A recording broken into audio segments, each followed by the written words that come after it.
আসসালামু আলাইকুম গাইস। আজকে সকালবেলা দিদি উঠে ম্যাগি বানাচ্ছিল ডিম দিয়ে।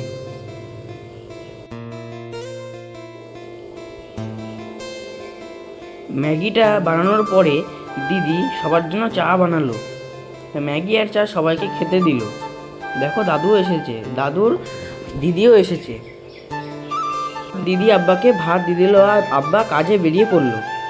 মা জামা কাপড়গুলো কেচে নিল, তারপর মেলতে চলে গেল মাঠে। জামা কাপড়গুলো মেলে দিল। আমাদের বাগানের দরজাটা আমার ছোট দাদু ঠিক করে দিচ্ছিল।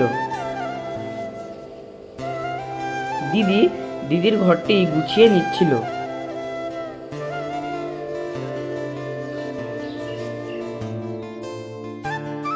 তারপরে আমার দাদা এসেছিল আমাদের এই জলের ড্রামগুলো ভরতে নিয়ে যাওয়ার জন্য মোটর ভ্যান করে। তারপর আমি, আমার দাদা আর আমার একটা বন্ধু মিলে চলে গেলাম জলের ড্রামগুলো ভরার জন্য। আমাদের বাড়ি আন্টির একটি বিড়াল চলে এসেছিল, সেটি দেখে আন্টি ধরার জন্য চলে গেল, কিন্তু ধরতে পারলো না। আমরা দেখো চলে এসেছি জল ভরার এখানে। বাড়ি এসে জলগুলো নামিয়ে নিচ্ছি।